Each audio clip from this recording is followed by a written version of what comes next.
I founded the Speak, Feed, Lead project about 6 years ago, and we work a lot with young people. Didn't necessarily start that way, but it became the focus during the pandemic. Remember that awful 3 or 4 years there? You guys are probably pretty young when we went into that. Do you feel like it shaped you a little bit, being out of school for a bit? How many of you felt like you were changed through the pandemic? Raise your hands. Yeah? Okay. Yeah, I think it was, for most people I hear, a good change. It just taught us some lessons that maybe we wouldn't have normally learned from life. But I'm glad to know that you're here today. FBLA is a wonderful organization. I've been associated with them for many years, been a judge several times, a presenter for the last 5 or 6 years, and I'm so delighted to meet young people who have aspirations for doing something great with their lives. So I commend every one of you. Give yourselves an applause for being here and for having traveled so far to be here. I really appreciate that.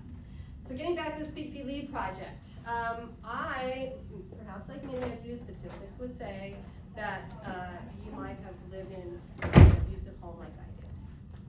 And living in an abusive home, you are either figuratively or literally told not to say anything, not to tell. Maybe you are asked to lie. Things like that happen. Well, when that happened to me, it silenced me. It changed who I was. And being silenced for most of my childhood, through all of my adolescent years, I lived in a managing way to just speak when I was spoken to and not try to rock the boat or do anything that would cause waves, anything like that. But it wasn't until the person who had been responsible for most of my abuse got married and had a baby. And now I realize, there's a victim, a possible victim that's set for a life like I had. And I'm the only one that knows about it. How in the world am I going to say anything? Because this person was a family member. So I went through a lot of turmoil. It was a really rough emotional time for about a year of my life, trying to figure out what to do. I was a young woman at that time. I was actually married and I had 2 kids. And I feared that my husband wouldn't even love me anymore if he found out what had happened to me. I feared that some people wouldn't believe me and they'd say, she's crazy, take her kids away. And I know that's hard for you guys to understand because you don't know what it feels like yet to love a child so deeply, but that's really what continued for a while to keep me silent. Until finally I realized I have to say something because I can't let someone else be abused. And when I did break that silence, and I started with those people who I believed would consider me sane, and who would believe me, actually. And I started slowly. But when I began to do that, it was the absolute first time that I realized I had something important to say. That I was worthy of being heard, of being listened to. And I want each one of you to know that you deserve to be heard.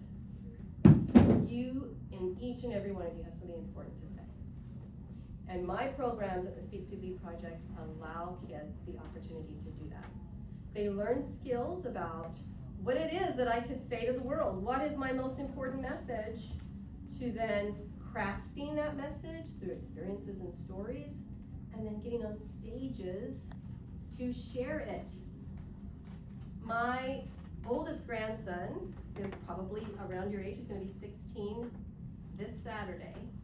But when he was 9 years old, I asked him a question. He actually was a guest on my podcast. He was 9 years old, and the podcast theme was about leadership. So I was interviewing him about leaders that he saw at school and in his family and things like that. And his name is Samuel, and I said, Sam, you're 9 years old. If you could stand in front of a huge audience of people and tell them the most important thing in your life, the most important thing they need to know, what do you think you would say? Any guesses on what Sam would say at 9 years old? Video games? Say that again? Video games or something? Video games. Who said that? Yeah, you're right. He said, I would tell them, Grandma, to get off their video games and start spending time with their family. Do you think that's an important lesson? You think the world could use that lesson? Okay? So at 9 years old, Sam knew that there was something he could contribute of great importance to the world. You're much older than 9. And your life experience is even fuller, even greater than Sam's was at that age of 9. So I know there's something valuable and important that you can contribute through your messages, through your voice, through your experiences. So today we're going to talk about specifically a TEDx talk. Now TEDx, how many of you have ever watched a TEDx talk? Yeah, hands up. Okay, most of you have. Anyone want to shout out a favorite one? One that you would watch more than once? Anybody? If you don't remember the name of the person that gave it, maybe the subject matter? No? Yeah? I don't remember the name of it, but it was like a while back, and it was about an Indian boy who developed like a windmill for his own country, and what he did to like get a shout out and show more people about it. So it was a youth speaker from India who talked about how he built windmills for his community. Awesome. Okay, in case you didn't hear that. And why do you think that resonated with you? I don't know, I guess it kind of just gave me like, oh, well, if he can do it, maybe I can do it. Yeah, isn't that true? If he can do it, then I can do it. How many of you ever had that realization? Okay, yeah, absolutely. And I like TEDx talks for that reason too, because I love to hear the ideas that people have, changes that they can make to problems. So what do you think goes into a TEDx talk, and why would you want to give one? Okay, since I didn't get any answers, let me share with you some things I've discovered. Is that okay? Alrighty. TEDx, as I mentioned, is a little bit different than other speeches you might give. With TEDx, this is an international organization.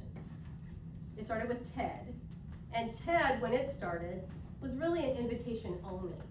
It was like, you've invented something, or you're the CEO of a major company, and they would invite those types of people in to speak about what they were doing. And some of these early speeches were 20 or 30 minutes in length.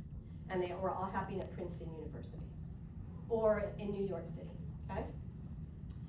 And then there were so many people who I think wanted to be part of that the organization of TED said, hey, why don't we create some licensing opportunities for individuals to create their own smaller events where it doesn't have to be all these geniuses that are well known for something, but maybe the ordinary genius who's got a great idea but would never otherwise be heard. Why don't we do that? You guys think that's a good idea? Because you think I'm a genius, but I'm pretty ordinary about it. So that was a great opportunity for people like you and me to get up on a stage like that. So what they want then from this licensing is they said individuals can organize this event, and they can have an application process. They can have a themed event where they're looking for very specific types of people.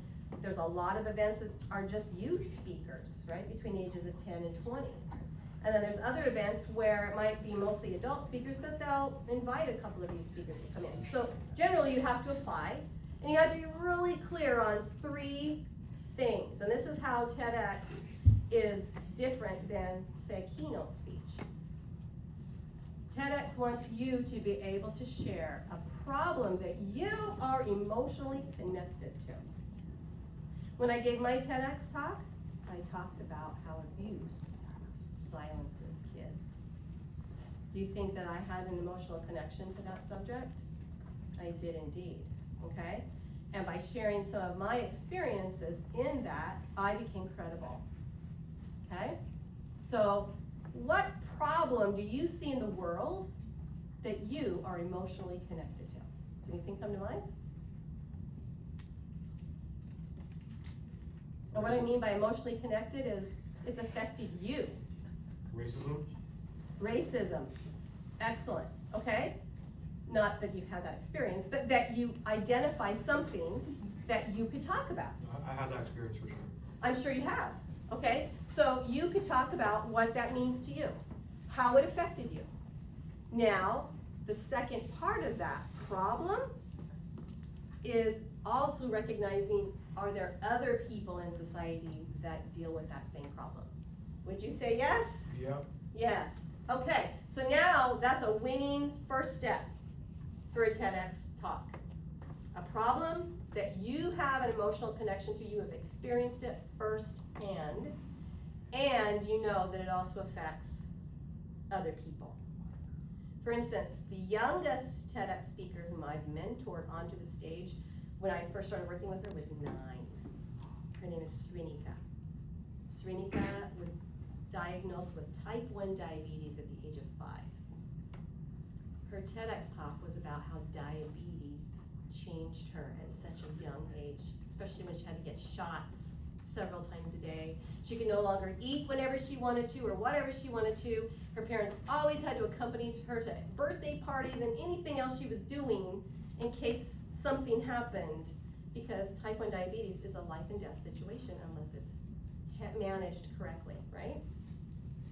So I first started working with her at the age of 9. By the time she was just over 10 years old, she gave her TEDx talk. She knows that there's over 1 million kids around the world that suffer with type 1 diabetes. So she had an emotional connection to it, plus she identified 1 million other kids who deal with it every day, okay? So does anything come to mind about what you could talk about? We've got racism. Is there anything else? Yes? I'm also type 1 diabetic. You need to go hear her talk. Yeah, Srinika Bhagavatula is her name. She's on YouTube. You can go watch that talk.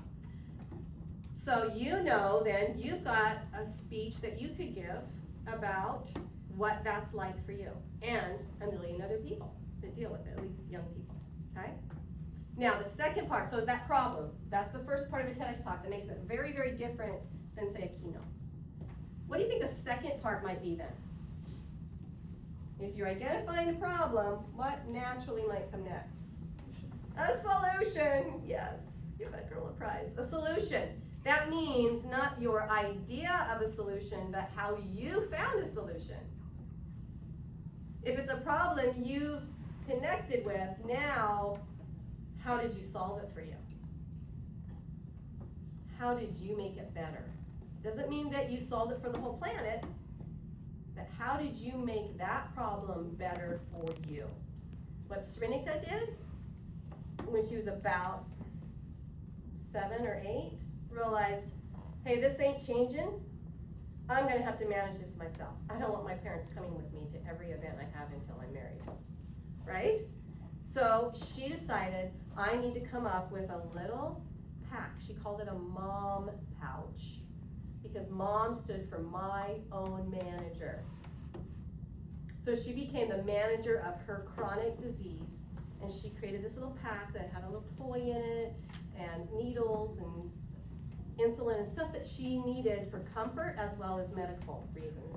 And she carried that with her, and she assured her parents, it's all here, I know how to use it, I can give myself shots, I can do that. That's how she solved her problem. Okay? So, not only identifying a problem that you are connected with, but how you solved it for you. Then the third part then is saying to everyone else, here's how you might try what I did to solve your own issue with that. So that was the last part of Srinika's talk, is here's how you can develop your own mom pouch. Here's how you can manage your own life with diabetes. That's a TEDx talk. Now, when you're sharing those problems and some of your solutions, you know what, we all love stories, don't we? Sometimes you gotta sit through a lecture and something that you have to learn, maybe it's, to increase your grade or something like that. But don't we all love stories? Don't we all just love to feel something? Whether, it could be anger. If young man in the back, what's your name? Yeah, what's your name? Elijah. Elijah? So Elijah, if you're talking about racism on a TEDx stage, maybe you want to get the audience angry. For sure. Okay? You want them to feel and seethe with anger about that situation, how unfair it is, and how many people are affected by it, and how something needs to change. Your stories create the emotion. If you don't get your audience to feel something, they're probably not going to take action with anything that you say. Okay? In that case, it might be anger, but it might also be when I gave my TEDx talk, people were just filled with angst, realizing there are probably children in their lives that they might in fact be silencing because they simply don't ask questions. So there's a little bit of shame and fear of not being more than they could be when they heard my message, right? And then when I speak about how I was able to forgive my abuse, there's another emotion. They go, oh, I do need to forgive. There's people in my life I need to forgive. And that brings on this motivational feeling of, I can be better. I can do something more. So get your audience to feel, and even in a TEDx talk, that's important. There's an opportunity for you to provide a little opening story, because the audience wants to know about you. Now remember, in a TEDx talk though, the audience is not this. Okay, I'm talking to you in person, which is awesome, because we got tired of the Zoom meetings, right? And when you are on a TEDx stage, yes, there's a live audience there, but here's the thing about the TEDx licensing, you can't have more than 100 people in the audience for your event. So you've got a pretty small audience, and some of these take place in huge auditoriums, and you've got 100 people sitting in the room. That's not your audience. It's your audience at the moment. But who is your real audience when you give a TEDx talk? Where do all TEDx talks end up? YouTube. On YouTube. Okay, imagine your audience is people that watch YouTube. How many people do you think are on YouTube every day? Is it in the billions, probably? There's a lot of people. Okay, that's your audience. And even though you're recorded and they're watching you on a video, they still feel the emotions that you're providing. Okay? So, there is a TEDx event happening right here in Bellevue in September this year. Unfortunately, the slots for speakers are already filled. But TEDx events are happening all the time. Why would you want to be on a TEDx stage? Has anybody thought about it? Yeah? You've seen a kid do it, right? Gave a great message. So, are you eligible? Do you want to give a TEDx talk? Let me tell you why it might be a good idea. So I talked about before, TED is an international organization, right? Before you give your talk, you turn in a script. And by the way, that talk has to be memorized. You can't go on there with cards. I've seen little kids do that, but little kids maybe get the pass. But you would need to memorize a talk. And because you turn in the script either just before your talk or when they submit your talk to TEDx, they're gonna vet, meaning they're gonna check everything you said for facts. And if something comes up untrue or you don't provide the place that you found that information cited in your speech, they may not publish it. But when you do get published, this is what happens. You're now an expert. Because an international organization sees you as such. They said, we've listened to this person's message, we've vetted all the information, we know they're telling the truth, we're gonna publish their speech. How cool is that? I'm an expert in child abuse. Not something that you really aspire to, but life's experiences give you opportunities, right? I'm an expert in racism. I'm an expert in type 1 diabetes. How would you like to be that? You know what Srinika's doing today? She is now the poster child, although it's not necessarily a great phrase, but she's the poster child for 2 or 3 different diabetes associations, and she goes and talks to kids at these events. That's what her TEDx talk did for her.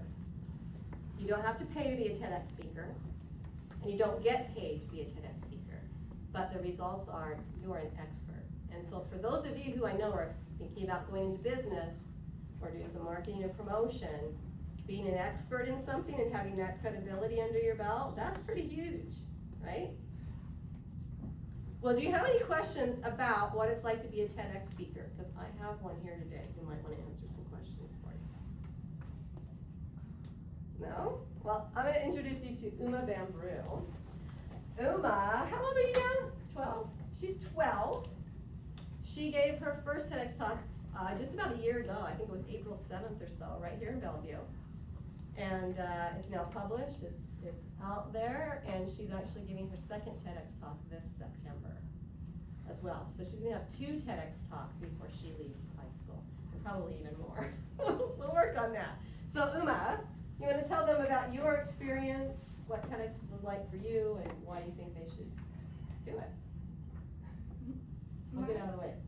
My experience giving a TED Talk, well, I've wanted to give a TED Talk since I was 8 years old actually, because it's just always been a dream of mine.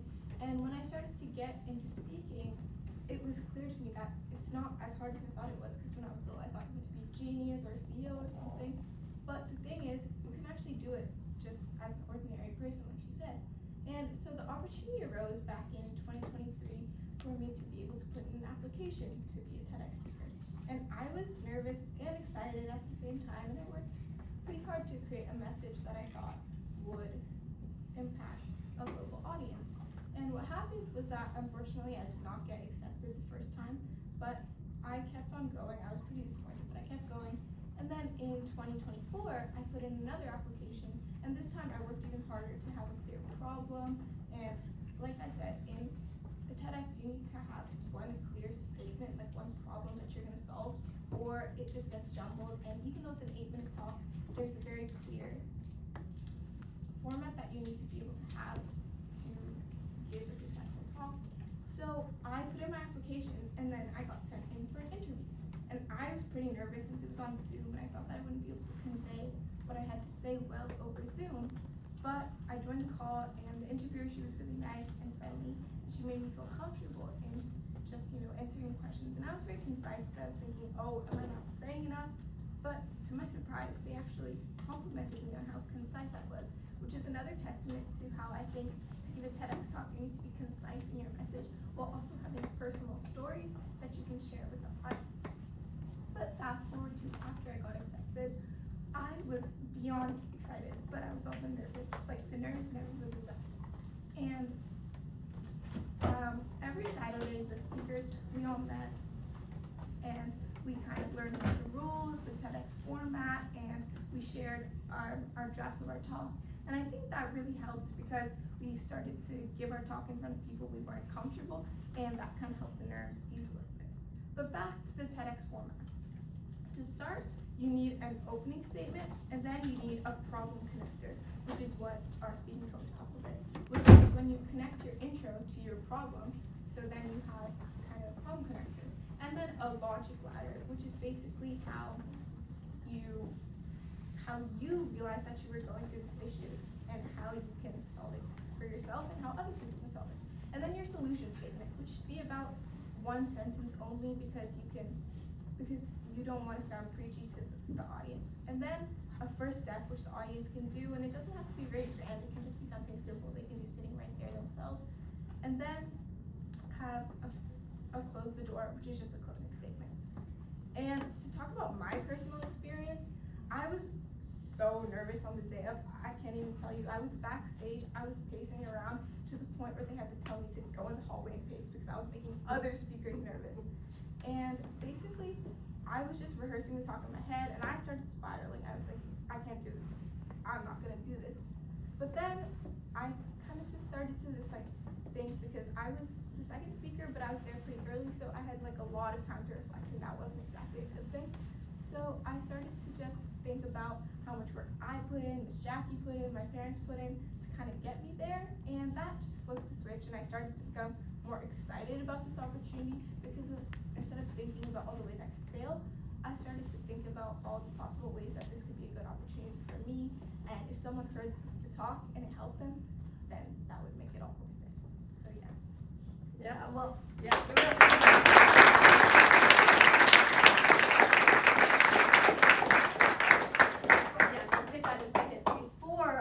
that though, I want you to know that how interesting it is that Uma got that fear just before she was about to speak, because that's what her topic was about. It was about dishing your doubt and overcoming your fear. So even in that moment when she was about to deliver this beautiful message to the world, it still was a problem for her, okay? So I wanted her to know how much that validated the reason that she was on that stage, is to help others just like her in those moments when fear says, I don't want to do this, to stand up, realize what you're going to do is important, and do it anyway, right? So that would be the other. I have a question. That was my question, like what Oh. touched it. Yeah, excellent. Okay, any other questions for Uma about how she did it? Yeah, we got one over here. Well, what's the new topic? Or can you reveal it? How would you say? Like, what's the topic for Oh this? my For the God. second one? Yeah. It's called the growth cycle, commit, lead, and learn. And it's about like the growth loop. And then for me personally, it'll be about public speaking and how I started off as really shy and I wasn't able to make conversation and I would have never been able to speak like to a crowd like this, and how I use that cycle to help myself grow in public speaking, and how you can use that cycle to grow in anything really. So Nice. Any other questions? Yeah. How long did it take you to write the speech, and like what was the hardest part of it? yeah, so the writing was like a bit of an issue for me because then I was used to speaking like on online summits because it was during the pandemic, and then I was very overwhelmed before she gave us that, you know, structure, because a TEDx talk is like 8 minutes and it seems super overwhelming and hard and huge and not doable at all. But it took me, I would say, around 3 months because it was first draft, second draft, and then for the memorization aspect of it, it wasn't that hard because we were constantly reading it at the weekly meetings, so it wasn't that hard. Any other? What was the solution to your first topic about fear? Yeah, so I talked about finding your fascination, which is basically finding something like that you were really interested in speaking about, and to help your fear of public speaking, you could try speaking about that to small stages and slowly get bigger. And I found that helped me speak to a larger audience, so maybe it could help you speak to a larger audience about any topic. Cool, huh? Is she awesome? All right, and see, you know what? Her message was important, but it's not like groundbreaking, right? It's not like you would go, oh, that's an idea I never thought of, right? But there's a person sitting out there that hears this and resonates with Uma's story, with Uma's experience, and says, I'm gonna try what she's asking me to do, okay? So don't discount your experiences. You've had at least one, but I'm guessing there's probably 10 experiences in your life that someone can learn from. Okay, and by identifying who that someone likely is, you've got an audience, okay, and they need to hear from you. Any other questions for Uma? Okay, well, you can continue to ask if something comes up, but thank you, Uma. That was awesome.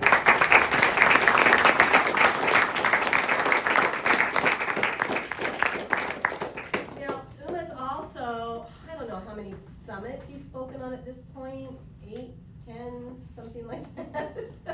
Uma is pretty well known now in the summit community. Summits are actually online conferences just like this. FBLA did probably have an online, in fact I remember you did because I judged some of those online competitions during the pandemic. So a summit is like that, where you kind of go into different classrooms to hear different people speak. And Uma's been one of those speakers at these summits for a very, very long time, a couple of years, 3-4 years now. And she's well known, and they keep inviting her back to speak because she is concise, as she said, and she's eloquent about what she's talking about. So TEDx is one of those things, but there's other opportunities to speak your signature talk, otherwise known as a keynote speech, where you could actually create a program that you want to teach maybe younger people than you, whether you excel in math or language or robotics, whatever it is, you could actually teach that to kids younger than you at a local library or something like that. So you could create a course, and those courses can grow to be online. So we have programs. We have a weekly club online. Kids join us from around the country and oftentimes around the globe, Australia, China, India. And for an hour a week, we just have some fun. That's a place to start. You know, if you're scared about public speaking, that's a place to start. It's a club for fun. Okay? Then we've got some masterminds. And besides all of that, sometimes the hardest communication, raise your hand if you agree with me, sometimes the hardest communication is one-to-one conversation. Do you guys agree? Yeah. Do you sometimes get in social settings where you're like, I have no idea what I can say. I have no idea what I can contribute here. What am I gonna do? Well, Ryan is someone I met just a couple of weeks ago, actually. We were at a National Alliance for Mental Illness conference. It was a youth conference. It was in Redmond, a local area here. And I had a booth there, and Ryan and I started talking. And Ryan is now working with me to improve some area of his communication. Ryan, do you feel okay sharing that? Yeah. Okay, come on up, everybody, welcome Ryan, yeah.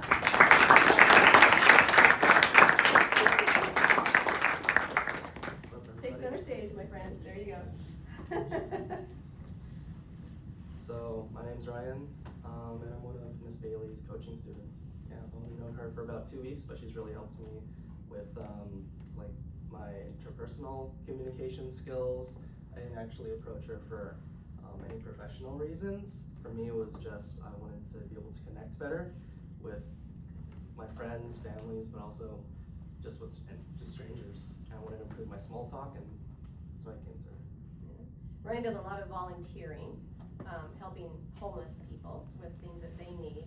So that was part of your motivation too, right? Is to be able to talk to those people Yeah, absolutely. who Yeah. needed that connection with others, right? Yeah, just with anybody, honestly. Yeah. And so what have you found? Have you learned something that has changed the way you communicate? There are a few things that he taught me that I think really helped me. One of the things that really helped me personally was that there are no shoulds in conversations. That you don't always have to engage in conversations. You don't always have to say something. And I always felt like there was some pressure to say something. And because of that, sometimes when I spoke, it came out as inauthentic. And Ms. Bailey encouraged me to say something when I really truly wanted to say something, and that personally helped me a lot to be more genuine and authentic, just an everyday conversation. And another thing that really helped me was when one of the rules of conversation that he taught me, which was to ask more questions, and all conversations start with questions. So I think that was another really good one for me. Yeah. Excellent. Well, thank you, Ryan. Any questions for Ryan? Do you have a question for Ryan, or maybe you feel the same as he does? It's hard to sometimes get into those social situations comfortably. Yeah? Okay. Question? You said you worked with homeless people, right? What do you do? Yeah, so I do harm reduction. So I work in U District, and we package and distribute safe use supplies, and we also distribute hygiene kits, and we set up warm food. We have kind of like a location that's underneath the church that we rent out, and throughout the week, people can come in, and people who might not have shelter, and they can just stay there for a while, for a few hours. It's just a safe place that people can kind of recharge their supplies, and after that they can move on with their day. Nice. I think there was a question back here. Do you think they're ever gonna plan on doing like a TEDx speech or just home?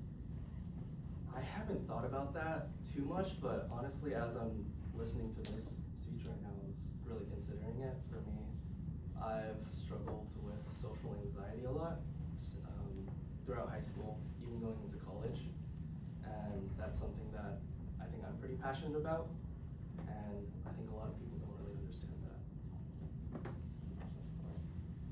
Any other questions for Ryan? Thank you, Ryan. I appreciate that.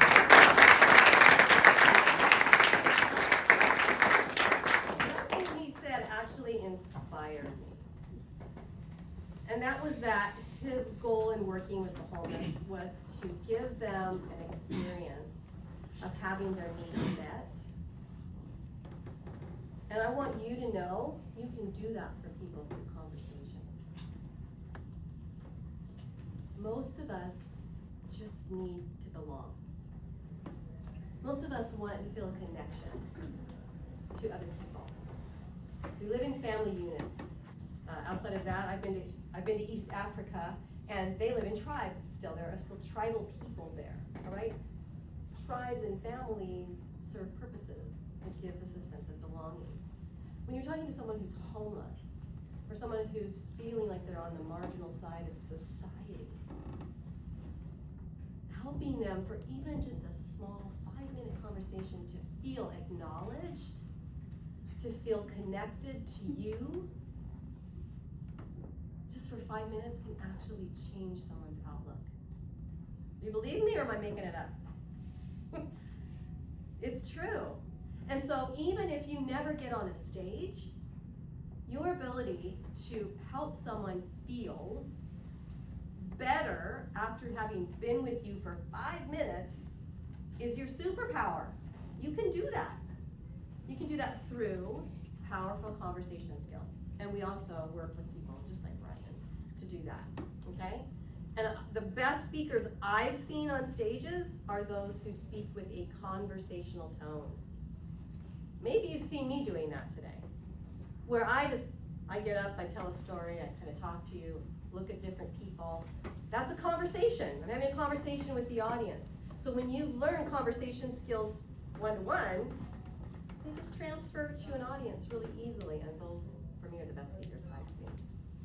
Okay, so who thinks they would like to consider a TEDx talk, or a keynote speech, or something like that? Yeah? Okay, I'm seeing some hands go up. Do you have a cell phone? Okay, most of us do. My cell phone is back there being recording me. So here's what I want you to do. I want you to pull out your phone. I know most of you have been told, don't bring your phone out. No, I want you to bring your phone out. Okay, I want you to bring your phone out.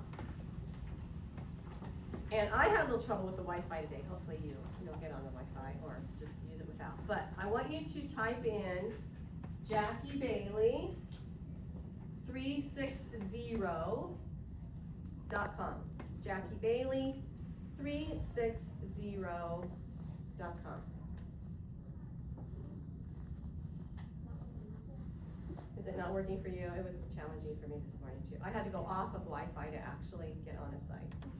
Okay, now those of you that get on there, what you might first see is a video that pops up about some of the TEDx speakers that we've worked with, Uma being one of those. So maybe you go back and watch that video. But on the upper, I think you'll find on the right-hand side, at the top it'll say contact. There's a little box that says contact. I want you to click on that. And then it'll probably bring up something that says save contact. I want you to do that. Save my contact information in your phone, and you might have to take an extra step that says create new contact. It just depends on your phone. Okay? So create a new contact and then save it. And after you've done that, I want you to text me. I want you to send me a text. Sorry about this, YouTube, but they're all going to start coming in. While you're recording, you'll see the notifications come up on the screen.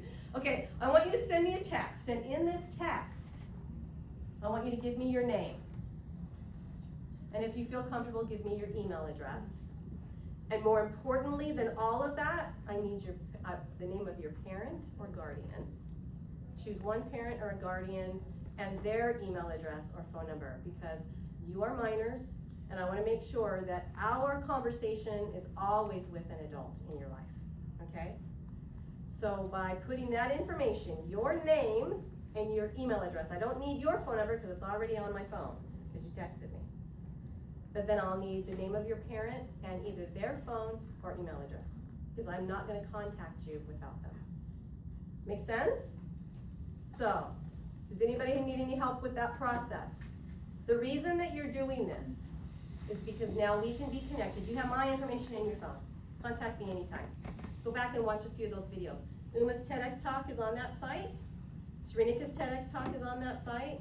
And several other talks from young people are on that site, as well as a few adults. Okay, so you can watch those TEDx talks. But this way I can also get back in touch with you and say, hey, what are you interested in doing? What areas of communication do you want to improve in? Question? I have a question for Ryan. How did you overcome social anxiety? Own your your space, Ryan. To be truthful, I'm still not like 100% over my social anxiety. I still feel it a lot, and I feel a little bit of anxiety right now, to be honest. One thing that I've tried a lot of different things. I've tried just getting out there. That's like one of the big things that you will hear from everybody say, including like therapists and psychiatrists. They'll say, go out there, like get some exposure, talk to people, make mistakes, be embarrassed, and that's helped me a lot become more resilient. Just being able to experience that discomfort and then come away from it realizing I'm still alive. So that's helped me a lot. That's one of the things that helped me the most. And here's Ryan today. He didn't even know he was going to do this until he showed up. This is just on the spot like that. It's just on the spot. This was not planned. Yeah, we didn't have a script. We didn't talk about what he was going to say or anything. So he's overcoming his anxiety in this moment, doing this. That should be inspirational to all of you. Yes, question. I'm just curious, how did you at first like find the bravery and confidence to start talking about that? You asking Ryan? Yeah. Start talking about. Just like, how did you become confident enough to like go in front of a big crowd and start talking about a subject like social anxiety? Have you done that? No, I haven't really Yeah. done that. I mean, this is This kind of is like, his first experience this is my in first front of time an doing that, audience right honestly. now. He's only worked with me for a couple weeks. And we're not necessarily working on speaking like this. We're just working on conversational communication. That's it, right? But look at the big steps he's taking already. Yay for you. Kind of to build on top of what Una said, social anxiety is something that was really impactful to my life, and I feel like a strong sense of purpose talking about it, because for me it was really isolating, and I had trouble making friends and connections and maintaining friendships. So high school and even the beginning of college was quite lonely for me, and I think it's important to talk about. Yeah. Awesome. He's taking big steps today to do that. One more question for Rain. Okay, wait, so you just invited him here with no context? Pretty well. I thought I was going to have a booth here today. I have a booth Oh. tomorrow. I thought we were having a booth, and so he was going to be here to work my booth with me. Okay. Right? Okay. But when I learned that the booths weren't actually going to be up until tomorrow, I said to Ryan, "You're here. Do you want to just get up in front of this group and talk about how we've worked together for a couple weeks?" And he agreed to do it. So, but that's pretty much all we talked about. And so he's overcoming some of that anxiety just simply by doing this. And that's an important lesson for all of you, is like he said, you just have to do it, you know, and you realize you didn't die. You're still alive, right? So your body might put such nervousness into you that it feels like you're about to die, but that's your body protecting you, it's your mind protecting you. Uma, how do you control your mind when you get nervous? Do you remember what Kimberly Crow told you? Stand up and tell them what she told you. Well, what I like to do is I just like to pretend I'm excited, because for me, nervousness and excitement can have like really similar symptoms. So I just tell myself I'm excited and just gaslight myself into being excited. Nice. So you can control your emotions that way. If you're feeling nervousness, your heart is racing and your palms are sweaty and your mouth is dry, you can just say, "I'm excited. I am so excited to speak today. I am so excited to compete. I'm so excited to present my information." And you will talk your brain into feeling excitement rather than fear and nervousness. It'll happen, okay? You have that power.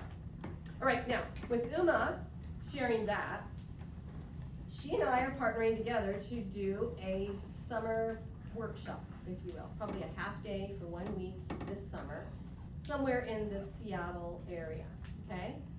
It will be about how to do a TEDx talk, right? So you get it from a person who's already done one, well, two people that have already done one, to share with you how to do it if you're wanting to do that. So she's got some flyers here about that. And for those of you who haven't texted me yet, or want to text me again about this, particularly the first 16 of you that text me camp are gonna get her tip sheet. Okay, but you have to say, and these are people that you think, I mean, if you're interested, if you are truly interested in a workshop this summer in this area about TEDx, text camp, and you'll get one of Uma's flyers, okay? Now, if this is the first text to me, I still need your email address when you text that to me. And I still need your parents' name, and I still need their email address or phone number, okay? But now by sending me camp, I'll know that that's the thing that you're interested in as well, okay? So the Speak Feedly project has, what time are we at now? Let me make sure that. 10:42, okay, so with 3 minutes left, I truly want each one of you to consider that you have a TEDx talk. And if you don't have a TEDx talk, you have a keynote speech. And if you don't have a keynote speech, there is a signature talk that maybe you never actually give on stage, but by knowing what it is that you would say, it instills in you a value system, a core value.